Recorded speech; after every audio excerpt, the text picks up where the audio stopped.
पत्रकार मित्र, बऱ्याच दिवसानंतर मी पत्रकार परिषद घेतलेली आहे. देशपातळीवरचे काही विषय, राज्यातले विषय आणि जिल्ह्यातल्या विषयावर आपल्याशी बोलावं या हेतूनेच आजची पत्रकार परिषद आहे. कोणत्याही याच्यामध्ये राजकारण नाहीये आणि निवडणुकाही नाहीये. पहिलं म्हणजे आपल्याला सांगायला आनंद होतोय, सिंधुदुर्ग जिल्ह्यात 11 मे रोजी मी गोवर्धन गोशाळा सुरू करतोय. त्याचं उद्घाटन माननीय राज्याचे मुख्यमंत्री श्री देवेंद्र फडणवीस यांच्या हस्ते 11:30 वाजता करणार आहे. त्यांनी आमंत्रण स्वीकारलं आणि येणारही आहे. आपल्या सर्वांनाही आमंत्रण आजच देतो. 11ला जरी उद्घाटन ठेवलेलं असलं तर आपल्या सर्वांना 8 तारीखला पत्रकारांनी 12 वाजता तिथे प्रेसही होईल आणि तुम्हाला अगोदर त्या गर्दीत न पाहू नये, अगोदर 2 दिवस तुम्हाला दाखवण्याचा प्रयोजन करतोय मी. काय गर्दी तुम्ही घेणार, कुठं इकडे जाऊ, एवढं हे होणार नाही. तर त्यामुळे 8 तारीखला आपण 12च्या सुमारास तिथे भेटू. जेवण करून मग हे गोशाळेचं झालं. गोशाळेबद्दल तुम्ही 8 नंतर जे पाहाल, एक वेगळी गोशाळा आहे. मी या देशातल्या अगदी गुजरात पासून राजस्थान अनेक ठिकाणी गोशाळा पाहिल्या, त्यापेक्षा वेगळी गोशाळा आहे. आणि गोशाळा आणण्याचं कारण, आपल्या धर्मात, हिंदू धर्मात गाय पवित्र मानली जाते. गोमाता म्हणतो आपण, आणि गाय म्हणजे समृद्धी असं बरेच लोक, आपण हिंदू जैन हे असं समजतात. अशी गाय आपण जिल्ह्यातल्या लोकांनी ठेवावी, पाळावी, तिची सेवा द्यावी, करावी, म्हणजे समृद्धीचा मार्ग या जिल्ह्याचा आपल्या दिशेने येईल. या हेतूनेच मी हे सगळं करतोय. नफा तोटा किंवा धंद्यासाठी हे नाहीये.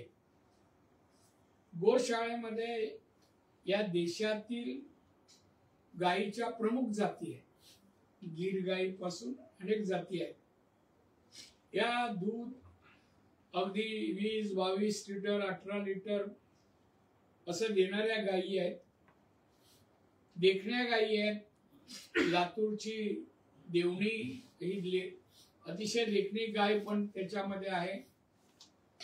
गायी 80% आलेल्या आहेत. जवळपास आता गिरगाई 80च्या जवळपास आल्या आहेत. अजून 20 येतील. आणि अशा विविध गायी त्या ठिकाणी ठेवल्या. तिथे माहिती दिली जाईल कुठली गाय किती लिटर दूध देते याची माहिती मिळेल. फॅट किती आहे ते पण माहिती सांगितलं जाईल.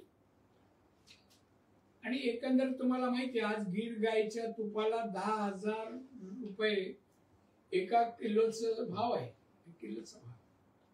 हे का सांगतोय? इथल्या लोकांनी गाय पाळावी, दुधाचा व्यवसाय करावा.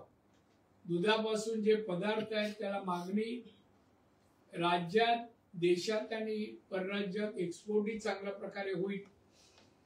अशा प्रकारे या व्यवसायाकडे आपल्या लोकांनी वळावं. ग्रामीण भागामध्ये ग्रामीण अर्थव्यवस्था पाहिजे. आपण अनेक वर्ष प्रयत्न करतोय, पाहिजे तशी वाढत नाहीये. तर उद्या गाय पाळल्या, तुम्ही म्हणा पाळल्यानंतर दूध काय, दूध संकलनाची पण मी व्यवस्था करेन. दुधाचे पैसे ताबडतोब देण्याचा पण प्रयत्न करू. पण गाय पाळल्या पाहिजेत, निगा राखली पाहिजे आणि दूध आणि बाकीच्या गोष्टी केल्या. गाय पाळल्या म्हणजे शेण आहे. शेणाचं काय करायचं हे शेतकऱ्याचा प्रश्न येतो. या गोशाळेत शेण पण आम्ही घेणार. 5 आता रेट पण सांगतो, 5 रुपये किलो शेण घेणार. त्याला आता काही मिळत नाही. गोमूत्रही घेणार देशी गाई, आपल्या स्थानिक गाईचं. आणि म्हणजे शेतकऱ्याला आर्थिक बाबतीत त्याच्या घरात कसे 4 पैसे जातील या दृष्टीने आम्ही खताची फॅक्टरी तिथे सुरू करणार आणि शेतकऱ्यांना राज्यात, देशात आणि परदेशातही एक्सपोर्ट करणार. माशी ते गेले. आता ते जे काय आम्हाला तो कारखाना जो उभारून देणार खताचा, कसं खत असावं, परदेशात मागणी कशी आहे, काय, ते पण ग्रस्त आलेत, आमच्या जिल्ह्यातलेच आहेत. कारण खताचा कारखाना होईल. त्या ठिकाणी गॅस शेणापासून बनवण्यात येईल आणि रंगाची फॅक्टरी आतमध्ये असेल. आता जयपूरला रंगाची फॅक्टरी मी पाहून आलो, शेणापासून बनवतात. 180 रुपये ते 200 रुपये लिटर रंग विकतायत आणि सरकारी कार्यालयांना सध्या तो रंग दिला जातोय त्या वेळेचा. त्यामुळे या 3 प्रोडक्ट शेणापासून असतील, गोमूत्रापासून औषधं असतील. एकंदरीत गाय पाळल्यानंतर तिच्यापासून, तिच्या प्रत्येक गोष्टीपासून पैसा शेतकऱ्यांना कसा मिळेल, घरात जाईल, हे आमच्या प्रयत्न. याचं प्रबोधन तुमच्या माध्यमातून, पत्रकार माध्यमातून व्हावं म्हणून सर्वप्रथम मी आजची पत्रकार परिषद हेतून घेतलाय. राजकारण फार करते का, इतके लोक कसे विषयावर बोलतात. मला चांगला 35 वर्ष केवढा अभ्यास आहे त्यांचा. उद्या गायचे तज्ञ आहेत म्हणून पण तुम्हाला बोलून प्रेस देतील आणि तुम्ही हेडलाईन करता, तुम्ही ब्रेकिंग न्यूज पण देता. त्यांचं म्हणण्याचं विद्वान आहे तिथे, फारच जिल्ह्यात विद्वान आहे. त्यांची नावं घेईन मी, मला काय फरक पडत नाही. पण आता गोशाळा या हेतूने उभारतोय. गोशाळेच्या बाजूला गोट फार्मिंग, शेळी मेंढी प्रकल्प पुरेसं नाही. आणि म्हणून शेळ्याच्या जाती वेगवेगळ्या, आफ्रिकन जात आहे, बोर जाती, 40 ते 60 किलोपर्यंत वजन बकरीचं असतं. 40 ते 60 किलो. त्यामुळे उस्मानाबाद जात असेल, ग्वालियरची जात असेल, आपल्या देशातल्या आणि राज्यातल्या अनेक जाती पण तिथे आम्ही पाळणार. लोकांनी ते पाहावं. हे माझं प्रयोजन आहे. यातून मी चिकनचा व्यवसाय 82 पासून करतोय मुंबईत. आता भाऊ करतो म्हणजे आम्ही गल्ल्याला असतो. कापणारे वेगळे, हे वेगळे, सगळं करणारे वेगळे, आम्ही फक्त गल्ल्यात. कोंबडीवाला म्हणून काही लोक उल्लेख करतात ना, ते करप्शन करण्यापेक्षा धंदा केलेला बरा. बरं ना. कोविडच्या काळात औषधाला 15% औषधातून पैसे खाण्यापेक्षा धंदा बरा. जे खातात तुम्हाला माहिती आहे, म्हणजे मातोश्री बसून नाव आहे ते, त्या लिस्टमध्ये यांची इन्क्वायरी चालू आहे.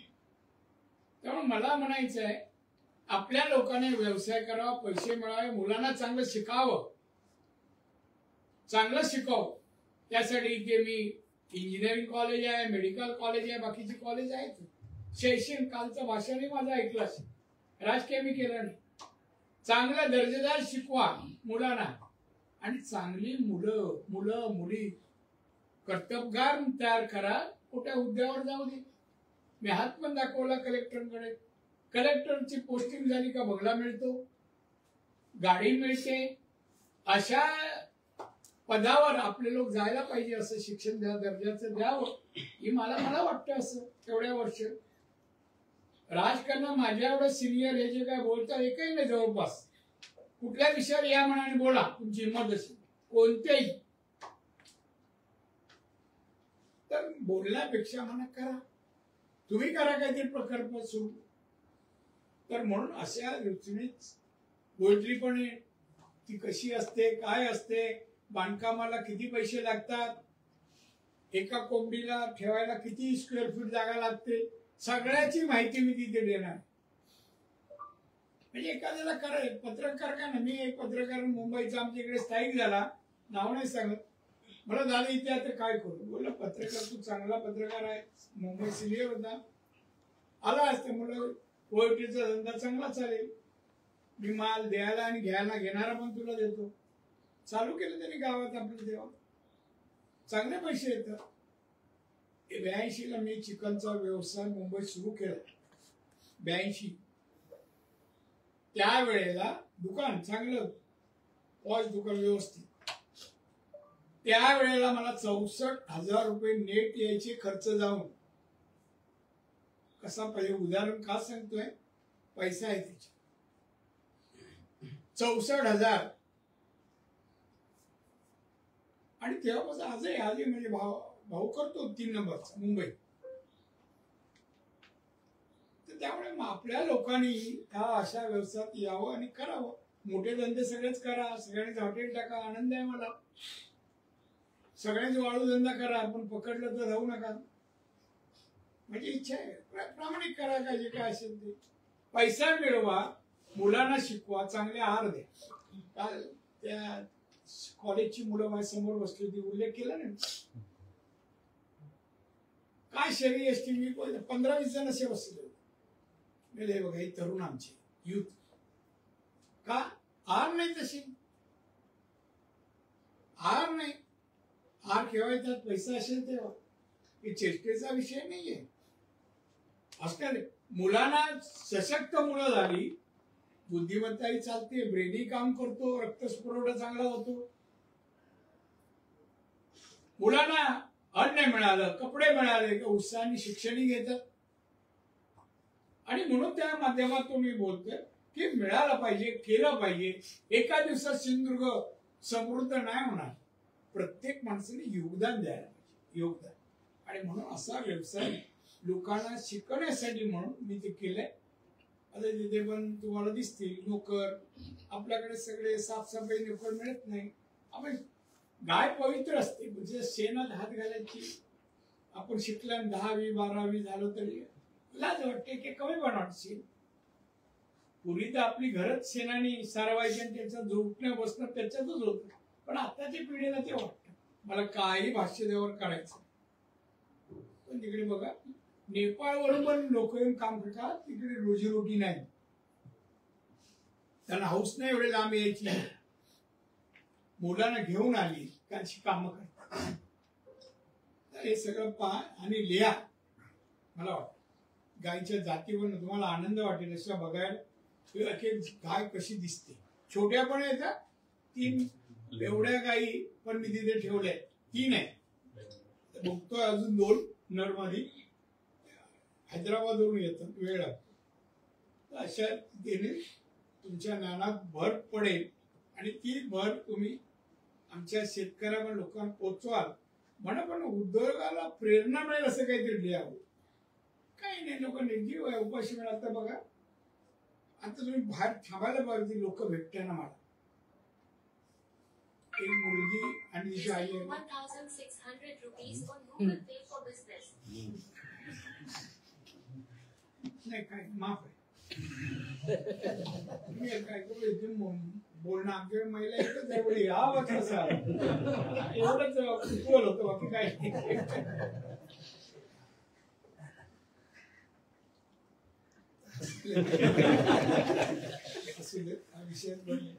गोशाळेत आपण 8 तारीखला सगळ्यांनी या. आणि 2 पत्रकार आले नसतील त्यांना पण घेऊन या गोशाळेत. करंजी तुम्हाला कोणीच सांगेल. आता पोस्टर बिस्टर लागतील, सगळे आता सुरू होईल. मी कालच सांगून आलो ते लागतील. आणि काही अडचण आली तर आमचे प्रांतचे पत्रकार आहेत, फोन करा. करंजी एक देश पातळीवरचा विषय आपण तो थोडं पण त्याच्यावर बोललं पाहिजे. पहलगामामध्ये जी घटना काश्मीरमध्ये घडली, अतिशय दुर्दैवी घटना आहे, चीड येणारी आहे. आपल्या म्हणजे नागरिक म्हणा पण आपलेच घरचे असतील असं समजूया. तू हिंदू आहे म्हणून गोळ्या घातल्या, क्रूरपणे गोळ्या घातल्या. देशातील सगळ्या लोकांनी या घटनेचा तीव्र निषेध केला. सगळ्या सत्तारूढ विरोधक तर पीएमनी बोलवलेल्या मीटिंगला विरोधकांनी पण समर्थन. तुम्ही जे कराल त्यासाठी आमचं समर्थन आहे. त्यांना मी धन्यवाद देईन सगळ्या विरोधकांना. ही घटनाचं समर्थन कुठे होऊ नये असं मला वाटतं. पण आजच मला ही बातमी खरी खोटी मग अशी विचारत होतो, देशाला मूर्ख बनवू नका, पाकिस्तानचे पाणी बंद करणे शक्य आहे का, शंकराचार्यांचा सवाल. खरंच बातमी आहे असं बोलले का? तर एका वृत्तपत्रावरून मी त्यावर बोलणं कितपत योग्य हा प्रश्न आहे.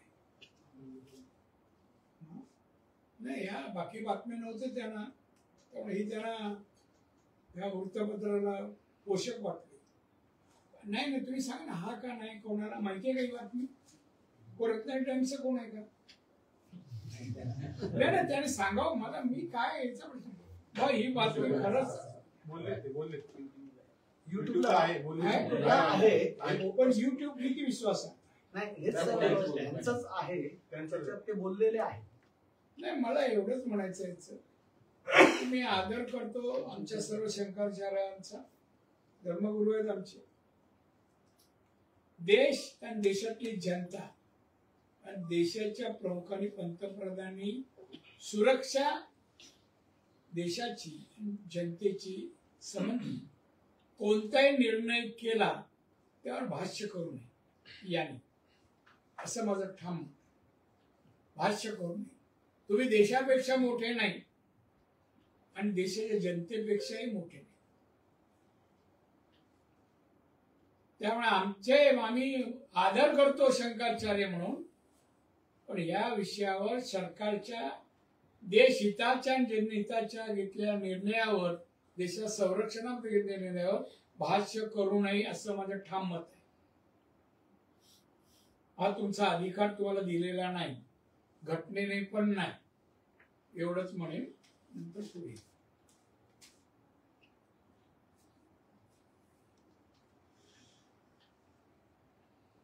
तुम्हाला सर्वांना धन्यवाद देईन. 2 निवडणूक, लोकसभा, विधानसभा, तुमचं चांगलं सहकार्य मिळालं, बाजूने विरोधात बातम्या दिल्या, पोषक ठरलाय आम्हाला. हसत नाही ठरलाय. धन्यवाद. काय मला काही बनायचं. धन्यवाद. मी तर म्हणेन याच तुमच्या कृतीमुळे आम्ही निवडून आलो.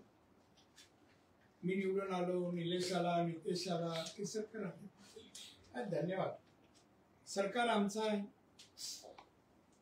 राज्याचे मुख्यमंत्री आमचे देवेंद्र फडणवीस आहेत आणि 2 उपमुख्यमंत्री अजित पवार आणि सन्माननीय आमचे एकनाथजी शिंदे आहेत. राज्याचा सर्वांगीण विकास व्हावा प्रयत्नाने ते काम त्यांनी सुरू केलंय आणि त्यामुळे जिल्ह्यातही तशा प्रकारे त्याचं विकास तसा गतीने चालावा आम्ही प्रयत्न करतोय. जास्तीत जास्त सर्व मार्गाने निधी आणण्याचा, पैसे आणणे, ज्या विविध योजना राज्याच्या त्या सगळ्याच आमच्या जिल्ह्यात आणि रत्नागिरीत राबवल्या जाव्यात हे आमचे प्रयत्न आहे. उद्योगधंद्याबद्दलही आहे. इंडस्ट्री यावी मोठा प्रयत्न मी करतोय. दोडामार्गला जागा आहे, मुद्दामून 1000-1200 एकर जागा आणि मी रोड पद्धतीवर नेऊन सोडलाय. मी तिथे यावी, अदानींबरोबर माझी एक मीटिंग नजीकच्या काळात होईल. आपले रत्नागिरीला जरी पोर्ट बांधला काय ना, जिंदालशी पण माझी मीटिंग या 8 दिवसात होईल. तिथे 500 पेक्षा जास्त कारखाने आणतील आणि 1 लाखापेक्षा जवळपास रोजगार उपलब्ध होतील अशांना मी ती जागा देणार आणि त्यासाठी माझी बोलणी सुरू आहे. एकंदरीत मला इतकी बेकारी घालवायची आहे. आता गरीब एवढे राहिले तसं मला वाटत नाही. आपल्या जिल्ह्यात पर कॅपिटल इन्कम आपला 2.5 लाखाच्या दरम्यान गेला. आपण विदर्भातील नागपूर सोडून कुठल्याही जिल्ह्यापेक्षा पुढे आहोत आणि मराठवाड्यात. आणि माझं टार्गेट आहे लवकरात 3 ते 3.5 लाखापर्यंत आपल्या जिल्ह्याचं पर कॅपिटल इन्कम जावं. लोकांना मी म्हणतोय काम करा, व्यवसाय करा आणि आपण जे उत्पादन करतो ना त्याचं शेतीतलं क्रॉप म्हणजे पीक त्याचं बाय प्रोडक्ट बनवा आणि विका. मार्केटिंग आहे, चांगला पैसा आहे. त्यामध्ये नंतर बोलले, एवढा विषय नाही. त्यामुळे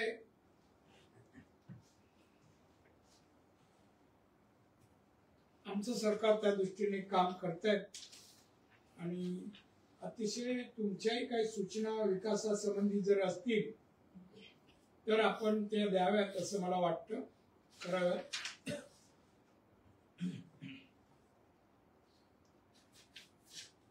त्या सूचनेचा विचार करून कधी भेटा तुम्ही, सांगा मला या विषयावर. तुमच्या काही सूचना असतील, काही तक्रारी असतील, त्या तक्रारीला मी नोंद घेऊन, तक्रार चुकीचे म्हणणार नाही, इम्प्लिमेंट करता येईल तेवढं मी करेन. ते बातमी आहे तरुण भारत. जिल्ह्यातील सत्ता एकाच कुटुंबाकडे आल्याने सोयरा चहा. कोण बोलतंय?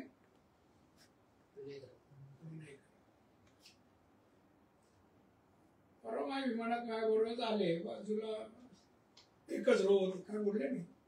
मी बोललो ना, मी लक्षात दिलं नाही. विकृत माणसाकडे मी पागत नाही, आपली नजर खराब होते असं म्हणतात सायंटिस्ट. काय सोयराचे आम्ही काय केला त्रास? मी, निलेश, नितेश, मुलीला, महिलेला, उद्योजकांना, कोणा पैसे, भ्रष्टाचार एक दाखवा, पदावर राहणार नाही. मला 35 वर्षाला कुठल्या कॉन्ट्रॅक्टर कोणाकडून पैसे, एक उदाहरण, कुठली बदली, कोणाला प्रमोशन, 1 रुपया घेतला कोणी सांगा मला. मी राज्यात मी राजकारणात 59वं वर्ष माझं आहे. मी पदावर अशा लोकप्रतिनिधी म्हणून मी 40 वर्ष आहे नगरसेवकाचं धरलं. पण एकाने सांगतो, बदली, प्रमोशन, पोस्टिंग आणि कामामध्ये पैसे असे. आता कोण म्हणताय जे प्रश्न, अहो त्या कुठला प्रकल्प जमिनी घेताना भ्रष्टाचार, कशात पैसे घेत नाही विनायक राऊत? कोण होता, कुठे होता, कुठला व्यवसाय केला, तू पैसे कमवले आणि मला रत्नागिरीला जमिनी घेतल्या, जिल्ह्यात घेतल्या. तोंड बंद करणं, तो नाव घ्यायचं नाही, नाव घ्यायचं नाही, तुला बघायचं पण नाही, बघण्यासारखं काहीच नाही. आमच्याकडे नाही होणार. तुम्ही पण चाप लावू शकतो. तुम्ही सांगा, दादा तुम्ही असे वागला, सांगा मला कोणाला उपद्रव आहे, जबरदस्ती कोणाची जमिनी घेतल्या काय रे बाबा, जा एक सांगा ना. मी जमिनी मायासाठी घेत नाही, इंजिनिअरिंग कॉलेजसाठी घेतल्या, पैसे देऊन घेतल्या, मेडिकल कॉलेजसाठी, आमच्या वृद्धाश्रमासाठी, सगळ्या विधायक, महिला उद्योगांसाठी, लोकांसाठी आम्ही जाय घेतो, शैक्षणिकासाठी. बाकी आमचे काही जमिनीची काही गरज नाही. आम्ही व्यवसाय करू. आम्ही गोव्याला घेतली, गोव्याला हॉटेल. कोणाला त्रास होईल असं कुठलंही कृत्य अद्याप मी केलं नाहीये, पण त्रास देणारच तुम्हाला बातम्या देतात. तो पण त्याने एक 10 वर्षात इथे आमदार होता. आमदार विधानसभेत बोललेलं काय ऐकलं नाही मी, वाचलेलं एकदा बघितलं मी. निलेशनी पहिल्याच अधिवेशनात जे विचार दिले, बोलला, सगळ्या पत्रकारांनी मुंबईच्या आणि अनेक राजकीय लोकांनी मला फोन आले, विरोधी लोकांनी. हो दादा, आम्ही पाहिलंच नव्हतं निलेशला एवढं बोलताना. चांगली शैली आहे, चांगली भाषा शैली आहे, चांगले विषय मांडले. विरोधक सभागृहातले पण मला फोन आले, तू केलंस का रे 10 वर्षात जनहिताचं काम? हे आमच्या जिल्ह्यात काय केलं का? इरिगेशनचं, पाटबंधाऱ्याचा कुठला प्रकल्प आणला, पाण्याच्या कुठल्या लाईन आणल्या लोकांपर्यंत? कारण काय ठेवलंच नव्हतं, मी तर पूर्णच केलं सगळं. सगळ्या जिल्ह्यात येणारे पाटबंधारे सगळे मी आणले, सुरू केले. पाणी टंचाई जिल्ह्यात मी शिल्लक ठेवली नाही, टँकर मुक्त जिल्हा मी केला. पर्यंत पाईपलाईन नेवा ती योजना मी मंजूर केली. आणि हे टीका कोणावर करतायत? आता म्हणा गप्प बसा, गप्प बसा. तुम्हाला वाटलं मी धमकी काय लायकीची नाही हो, त्यांना धमकी द्यायला काय करावं? हा वैभव नाही कोणी गप्प असणार. कोंबड्या राज्य नेता परिचित काय कोंबड्या हाय आमच्या अजूनही कोंबड्याचा व्यवसाय नाही, कोण विचारत नाही. उद्धवजी ठाकरे मुख्यमंत्री असताना त्यांनी कोकणासाठी सिंधुदुर्गासाठी भर भरून दिले. सांगा 2.5 वर्षाचे मी माहिती तू जरा यांना 2.5 वर्षाची आलेली विकास कामाला पैसे सांग किती टक्के आले. 2.5%, 2.25% पैसे इथे आले. पुरा निधी आला नाही. अनेक योजना जाहीर झाल्या. कमी आतापर्यंत मुख्यमंत्री कुठल्या कमी पैसे आले असतील 10 उद्धव ठाकरे. आता आकडेवारीचा पुढच्या वेळी मी देतो. काढलंय ना तू? काय करायचं समजत नाही त्या माणसात. तो काय त्याकडे मागणार? उद्धव ठाकरेला काय कळतं महाराष्ट्राचं राजकारण? शेतीमध्ये काय केलं? शेतकऱ्यांना नवीन काय केलं? शेती उद्योगातून जास्त पैसे मिळावे, मग प्रोसेसिंग सारखे अनेक मार्ग, त्याला लागणारा निधी कधी काय विचार केला? इंडस्ट्री वाढण्यासाठी केला? काय आणलं आमच्याकडे? भरभरून दिलं. तुझ्या घरी दिलं असेल तेव्हा मागची बिल्डिंग झाली आणि बोलवलं उद्योगला. मागे घर झालं ना, पुढच्या उतर मागे तिथे उद्धव ठाकरे जेवून गेला. हा मासे विषय खाल्ले म्हणतात. मुंबई जाऊन उलटी झाली.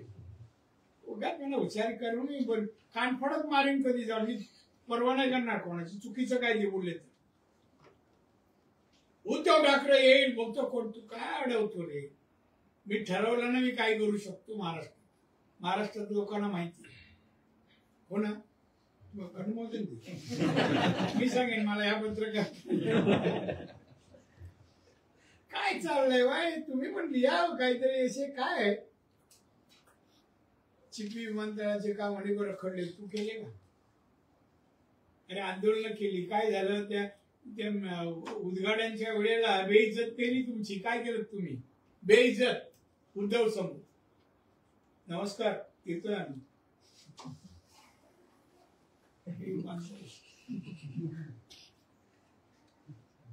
कॅमेरा चालू आहे.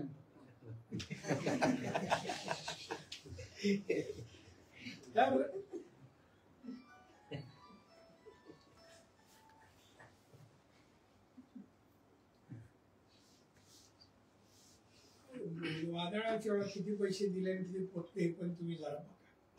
मी सांगतो एक तरी तुम्ही हे करत असा. त्यामुळे याला मी तोंड बंद करा. आम्ही करतोय 5 वर्ष आणि मग बोला ना नाही केलं आम्ही. मी त्याने आता जो निर्णय घेतला तर उद्धवने घेतला का मच्छीमारांचा? हा त्याला कुठल्या शेतीला कुठला टॅक्स नाही, तसं मच्छीमारांना टॅक्स नसणार. किती फायदा होणार त्यानं? दिला घेतला का? आता अनेक उपक्रम मच्छीमारांसाठी येत आहेत. तुम्ही काय न करता कशा नाव घेता त्याचं? मी नाव पण नाही घेत. त्यांच्या हाताने काय होणार नाही. मी नाव विसरलो नाही. आणि प्रेस पण मी किती दिवसांनी घेतोय. आता विचार करतो मुंबईला घ्यायची.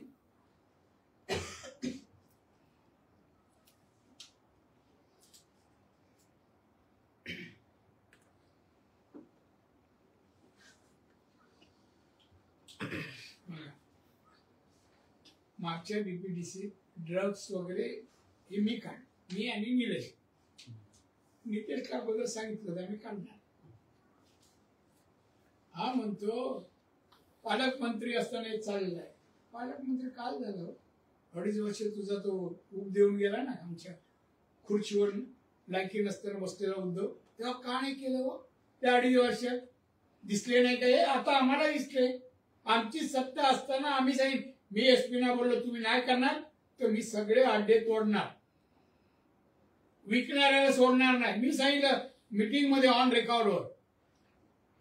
तू केलंस का कधी? बस उगा वजन वाढव, उगा आम्हाला कमी करायला लावू नको. चांगला शब्द प्रयोग आहे. त्याच्यावर जास्त वेळ नाही घेत मी. पण मी तुम्हाला सांगतोय ना, तोंड बंद आणि करतो का नाही विनायक काय केलंस रे? काय नाही केलंस. जिल्ह्यातील लोकांना कुठलं कुटुंब, शाळा, बालवाड्या, कॉलेज, रोजगार काय केलं सांगा या लोकांनी. दोघांचे नाव घ्या. त्यामुळे विसरा आता राजकारण. भविष्यात पद यांना मिळणार नाही. रिटायरमेंट घ्यावी. हा आणि राहायचं असेल तर वृद्धाश्रमात जागा आहे राखून ठेवलंय मी राजकारणी लोकांसाठी. हा, अन्न धान्य सगळं फुकट. हा, कपडा लत्ता पण देतो, थंडीत ब्लँकेट पण देतो मी. अरे बोल ना, देतो ते आपण. हा, येऊन राहावं म्हणा.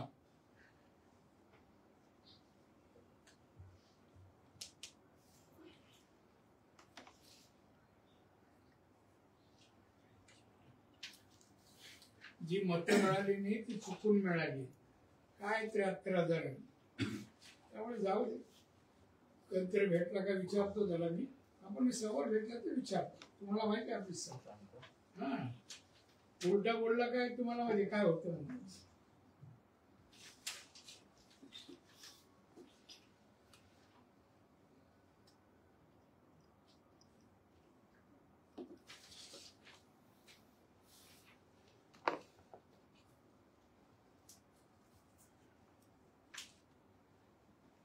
झाले विषय आपले. तेव्हा आपण आता 8 तारखेला भेटूया गिरगाईबद्दल. आणि त्यानंतर दुसराही काही उपक्रम सुरू जेव्हा लवकर जिल्ह्यातील लोकांसाठी. मी उद्योगात धंद्याबद्दल लवकर ती गोष्टाकडे माझं बोलणं झाल्यानंतर. पण एकंदरीत मी सांगितलंय, जो संकल्प केलाय तो जिल्ह्यातल्या लोकांसाठी. मी मला भोसवायला पद नाही म्हणून इथे आलो नाही जिल्ह्यात. तुमच्याही माहितीसाठी सांगतो, मला पाठवलं आणि मी खारेपडून ओलांडतानाच निर्धार केला की मी जिल्ह्यात येतोय. हा जिल्हा सुखी समृद्ध केल्याशिवाय मी राहणार नाही. 35,000 पर कॅपिटल इन्कम आज 2.5 लाखाच्या घरात आहे. ही छोटी गोष्ट आहे. तुम्ही वाढून बघा, तुमचं घरचं उत्पन्न एकदम 1 लाखात वाढतं, 50,000 हजारांनी वाढवा. किती कठीण आहे ते, काय नाही कठीण आहे. आणि मग तेवढे पैसे आल्यानंतर एक मुलीला मी इथे कॉलेजला शिकवलं, इंजिनियर झाली, तिचे पैसे माफ केला. आम्ही अशोक चव्हाण दत्ता घेऊन आला तिला. तिथे बसलो होतो त्या ऑफिसमध्ये. मी ऍडमिशन दिलं, इंजिनियर झाली. इंजिनियर झाल्यानंतर पेढे घेऊन ती वडील आणि वडील रडले तिचे. मग त्या मुलीला 6 महिन्याच्या आत नोकरी लागली इंजिनिअरची. 40,000 पगार पहिला मिळाला. 40. तेव्हा पेढे घेऊन आली. मला सांगा, तिची आई मालवणच्या फुटपाथवर भाजी विकायची. तिची आई. 40,000 घरात जातील, काय आनंद असेल. जेवणाचा प्रकार, एखादी भाजी तरी, एखादं कडधान्य तरी, महिन्यात एखादं मच्छी मार तरी, कारण चादर हे घेऊ शकते की नाही महिन्यात.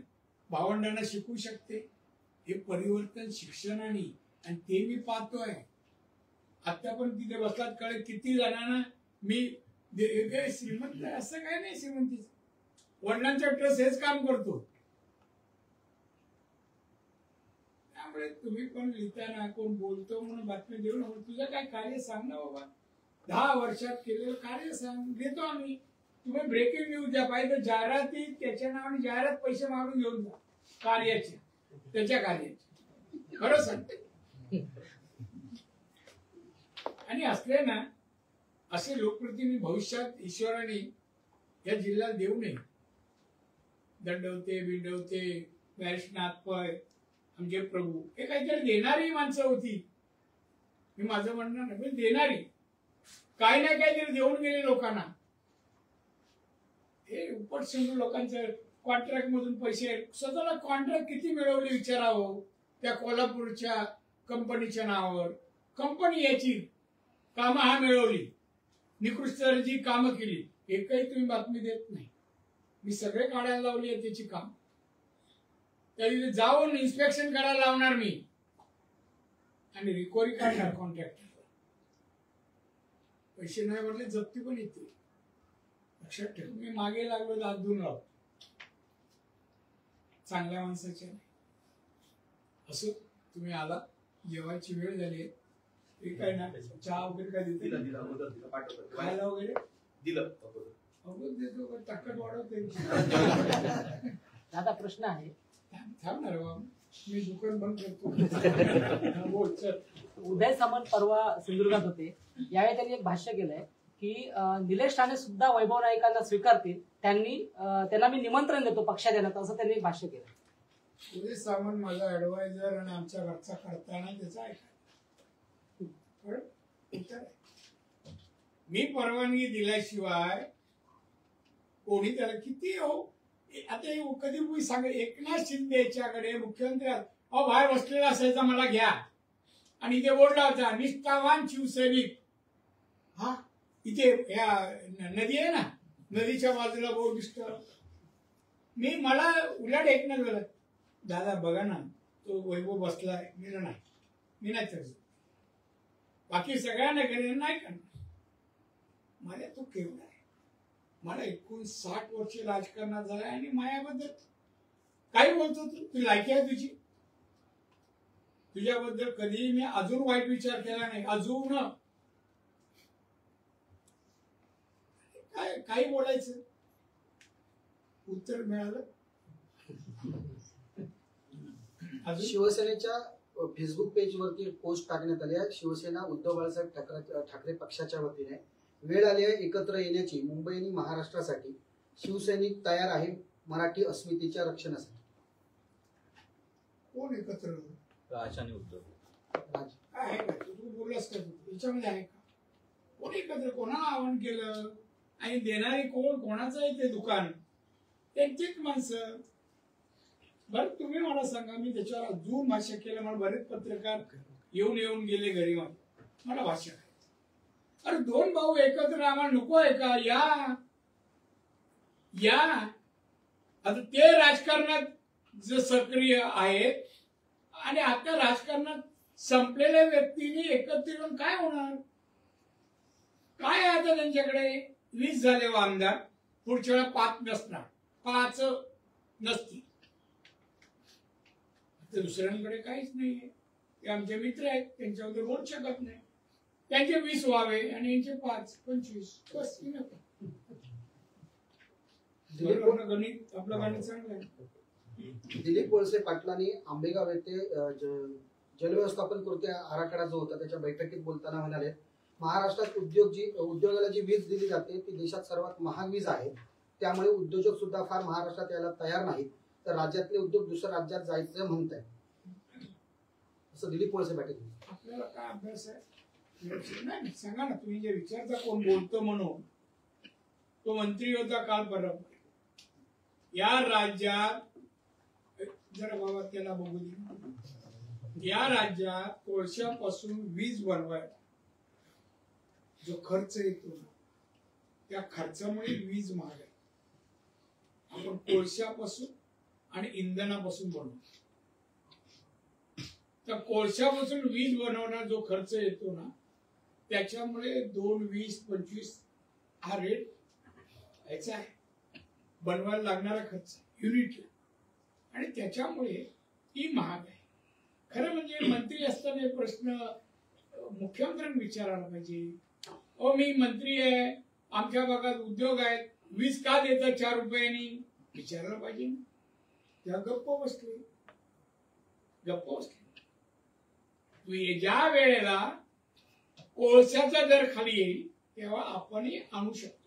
आपल्या बॉर्डरला हा प्रश्न, मी होतो मंत्री, मला माहिती आहे ते विषय, आणि त्यामुळे लगतच्या राज्यात आपल्यापेक्षा जास्त आहे. आपल्या इकडचे उद्योग जातील असं शेवटचं वाक्य तुझं बरोबर आहे ना? त्याच्यात वाक्य त्याला म्हणावं, आपले उद्योग तिकडे जात नाही.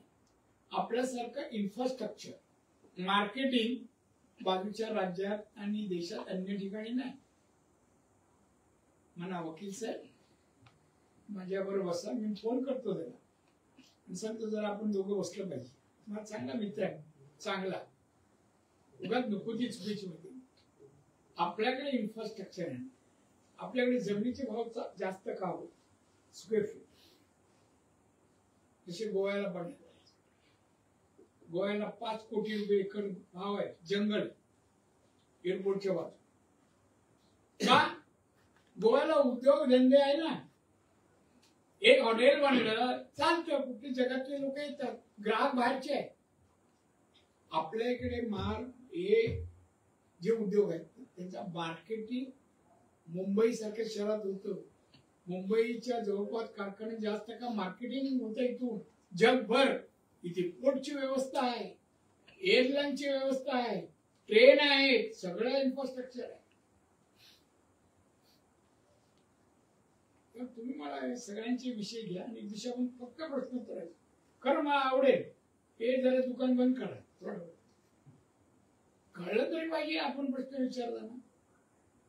मला असेच एकदा ना मी एका काहीतरी कार्यक्रम थिएटरमध्ये पार्लरला होता. पार्लर ते मंगेशकर कुटुंबाचं नाव आहे ना काहीतरी त्या थिएटर. मी गाडीत उतरलो आणि इंटर करते, धावत धावत आली. पत्रकार होती. फ्रेंड साहेब एक उत्तर म्हणलं बाई मला आत्म्या जाऊ दे ना. मग नाही साहेब सांगा एकदम आम्हाला विचारायला सांगा. मग विचार इकडे काय एनरॉन बद्दल प्रश्न विचार. मी आधी माझा एक प्रश्न एक मी बोललो तू सांग तुला एनरॉनची काय माहिती आहे? काय माहिती कुठे आहे एनरॉन? कोकण कुठे माहितीये का? मला अभ्यास कर ये मी तुला सांग. कारण असं आपली वेळ झाली, आनंद वाटला. कमीत कमी प्रश्न विचारले आणि केसरकर बोलला नाही. धन्यवाद. दादा एक जिल्ह्यातला प्रश्न आहे. आता जाऊ दे. दादा जिल्ह्याच्या विषयावर आपल्याकडे जर बघितलं तर इथून कत्तलीसाठी राजापूर असेल, रत्नागिरी जिल्ह्यात असेल, कत्तलीसाठी म्हणजे गुरांना जनावरांना घेऊन जातात. मात्र यासाठी कोंडवाडा नसल्यामुळे म्हणजे सिंधुदुर्ग जिल्ह्यात कुठे मग पोलीस कारवाई करतात आणि परत ते गुरं जे आहेत ते तुला काय म्हणा गुरं गोशाळेत सोडा आणि काढू. गुरं घेणार सगळी. मी आता जाहिरात आता आपली चालू होईल. आता बसतो आम्ही जाहिरात देऊ. जेवढी गुरं सोडतात नाशिक जी कत्तलखान्यात नेमकं ती गुरांना आम्ही पाळतो. आणि तुझं म्हणणं तो पण होणं आवश्यक आहे. मी कलेक्टरला सांगतो जागा सरकारी आहे तिथे करा. बोल. शक्तीपीठ महामार्गाच्या संदर्भामध्ये खूप अनेक वाद प्रवाद होत आहेत. एक तर आपल्या जिल्ह्यामध्ये ऑलरेडी बॉम्बे गोवा रस्ता झालेला आहे. सागरी महामार्ग आहे, ग्रीनफील्ड महामार्ग सुद्धा होऊ घातलेला आहे आणि त्यामध्ये मग पुन्हा शक्तीपीठ महामार्गाचे जे काही प्रयोजन मी आताच मला तो विषय कळला. बाहेर बरेच लोक आले ज्यांची जमीन जाते ती. मी तुम्हाला सांगेन पुढच्या वेळेला मी आता 2 दिवसांनीच येतो 1 तारीखला. तर मी त्यावेळेला कलेक्टरला बसून आमच्या लोकांच्या जमिनी जात असेल तर आम्हाला रस्त्याचा फायदा आहे का याचा विचार करूनच परवानगी देऊ. मी सांगितलं नाही आम्हाला गरज नाही. तुम्ही उद्ध्वस्त करा, ऍडजस्टमेंट करत असाल जाईल ठीक आहे. एखादा रस्ता व्हावा चांगली गोष्ट आहे. पण नाही लोकांचे संसार उद्ध्वस्त करून नाही. अजून रेल्वेचे पैसे मिळाले नाही. नुसतं रस्ता हे म्हणजे संसार उद्ध्वस्त नाही. ज्या मार्गावरून ते येणार आहे तो सगळा आपला जो आहे तो टायगर कॉरिडॉर आहे किंवा जैवविविधतेने नटलेला असा भाग आहे. तो जर नष्ट होणार असेल तर मी तुम्हाला सांगतो मी जाणून घेईन रूट अधिकाऱ्यांची बैठक कलेक्टर घेणार आणि मला जर ते असं तुम्ही म्हणता दिसलं तर मी सांगेन आम्हाला